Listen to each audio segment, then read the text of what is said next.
CBSE 10ാം ക്ലാസ്സിലെ എൻ്റെ പ്രിയപ്പെട്ട കുട്ടികളെ, നിങ്ങൾക്ക് പരീക്ഷയ്ക്ക് വരുന്ന ഏറ്റവും പ്രധാനപ്പെട്ട ഒരു ചോദ്യം ചർച്ച ചെയ്യാനാണ് നമ്മളിപ്പോൾ ഈ വീഡിയോവുമായി നിങ്ങൾ മുമ്പിൽ നിൽക്കുന്നത്.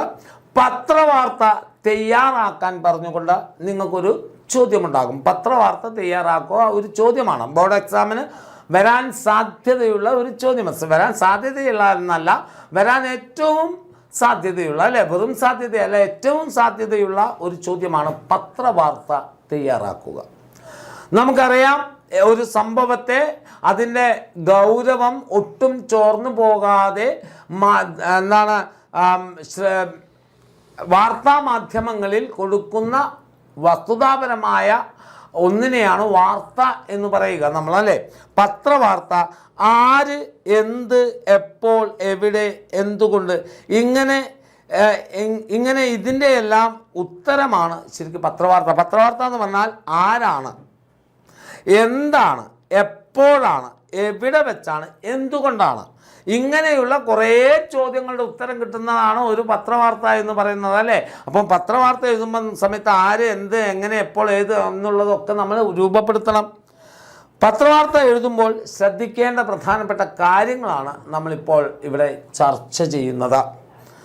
പത്രവാർത്ത തയ്യാറാക്കുമ്പോൾ ഉചിതമായ തലക്കെട്ട്, വായനക്കാരെ ആകർഷിക്കത്തക്ക വിധത്തിൽ വാർത്തയുടെ ആശയം വരുന്ന രീതിയിലാവണം തലക്കെട്ട് എഴുതേണ്ടത്. വെരി വെരി ഇമ്പോർട്ടൻ്റ് ആണ്.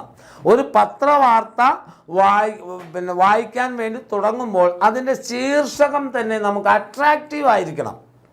അതായത് എന്താണോ പറയാൻ ഉദ്ദേശിക്കുന്നത്, ആ പറയാൻ ഉദ്ദേശിച്ചത് തന്നെ ആവണം തലക്കെട്ട്. അതായത് ഒരു വാക്യത്തിലൊക്കെ ആയിരിക്കും തലക്കെട്ട്. ആ വാക്യത്തിലൂടെ നമുക്ക് പറയാനുള്ളത് എന്താണ് എന്ന് വ്യക്തമായിരിക്കണം. അതായത് വായനക്കാരെ ആകർഷിക്കണം, അട്രാക്റ്റീവ് ആയിരിക്കണം ശീർഷകം. പിന്നെ വാർത്തയുടെ ആശയം വരുന്ന രീതിയിലുള്ള ശീർഷകമാണ് എഴുതേണ്ടത്, അല്ലേ. വയനാട്ടിലൊക്കെ പുലി ഇറങ്ങിയപ്പോൾ വാർത്ത വന്നിരുന്നു, പുലി ഇറങ്ങി നാടാകെ പരിഭ്രാന്തിയിൽ. കൃത്യമായി എന്താണോ ആശയം എഴുതാൻ പോകുന്നത് അതിൻ്റെ കൃത്യമായ ധാരണ തലക്കെട്ടിൽ തന്നെ കിട്ടി. പുലി ഇറങ്ങി, ജനം നാടാകെ പരിഭ്രാന്തിയിൽ. കണ്ടോ നിങ്ങൾ?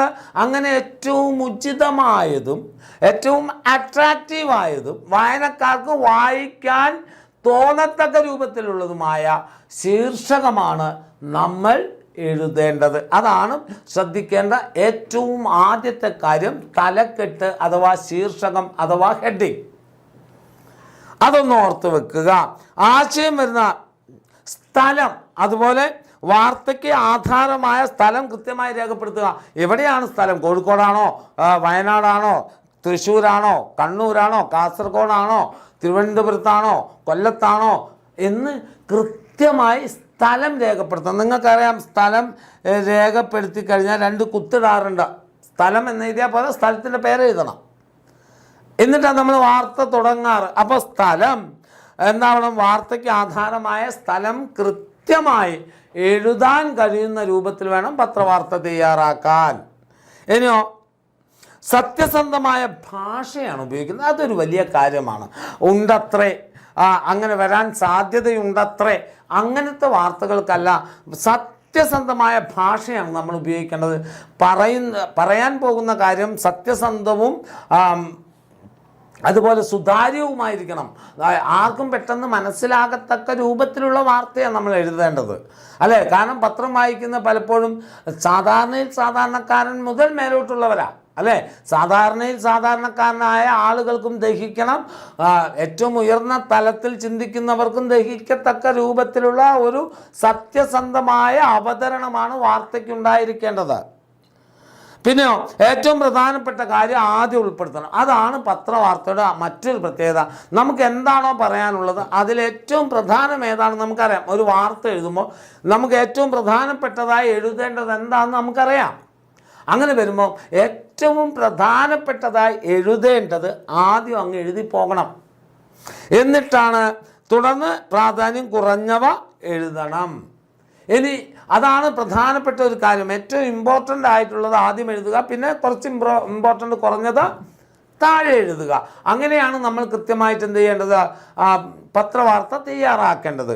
ഇനിയോ പേരിനൊപ്പം ശ്രീ, ശ്രീമതി ഇങ്ങനെ ഉപയോഗിക്കണം. അതായത് ശ്രീ രാമൻ പിള്ളയാണ് ആദ്യമായി പുലിയെ കണ്ടത്, അല്ലെ ശ്രീമതി രേഖാ മേനോനാണ് പുലിയെ കണ്ടത്. അങ്ങനെ ആണുങ്ങളാണെങ്കിൽ ശ്രീ എന്നും സ്ത്രീകളാണെങ്കിൽ ശ്രീമതി എന്നുമൊക്കെ ബഹുമാനം കൊടുക്കേണ്ടവരെ ശ്രീ രാജുവിൽ നിന്നാണ് ഇത്ര ലഹരി പദാർത്ഥം പിടിച്ചത്, അവിടെ മിസ്റ്റർ എന്നുള്ള പദപ്രയോഗം വേണ്ട.